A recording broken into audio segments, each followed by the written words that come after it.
Trading Shots is designed to spark some controversy, and Maven and Benson have had their fair share of hot takes.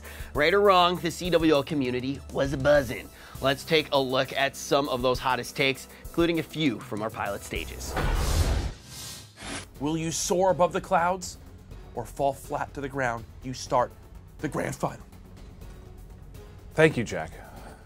Maven here, one of the great analytical minds in Call of Duty. And no, you're not. Envy are phenomenal. We were waiting for them to get into form. When they came together on the Jack and Maven show, we said this will be a top 3 team once they bring it together, and it's coming. We've been waiting on Hook to be the savior, to be the young gun. You're seeing the potential now. He's coming alive. Yeah, you mentioned Slasher stats. Thank you for that, because he has been God, basically, in this game thus far.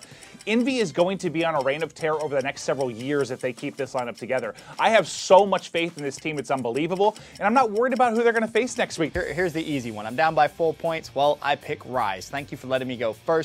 This team looked phenomenal. The only team that beat them was Optic Gaming in the division, and of course they got bittersweet revenge on Optic when they played them the second time. This team looks amazing at Hardpoint, Search and Destroy, and CTF. They cover all 3 bases. About the first 2 weeks they came in. Week 1, not great. Week 2, a totally different team. Now they go back for 2 weeks. Maybe a little bit of rust is still there. They struggle this week.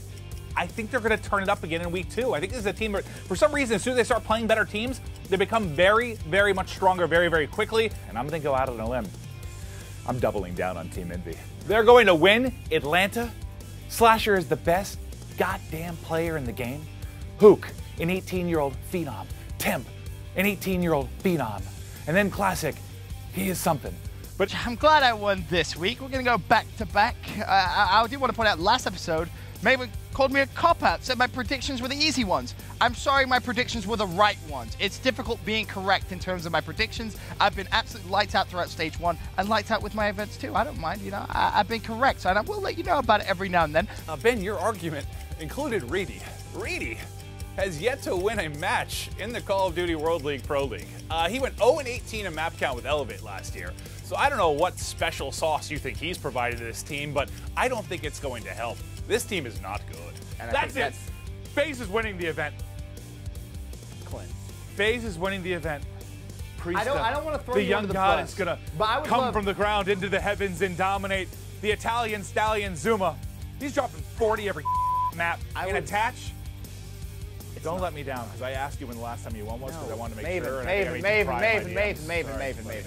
I got a bit of a rant here. I'm gonna go player by player. So first off, I'm gonna start with Kenny from TK. Buddy, you know, I don't blame you that much. You had some stupid comments on Twitter. You did, but you're young. You know, you're just getting into the limelight. You're 18 years old. I understand it's not the easiest thing to deal with.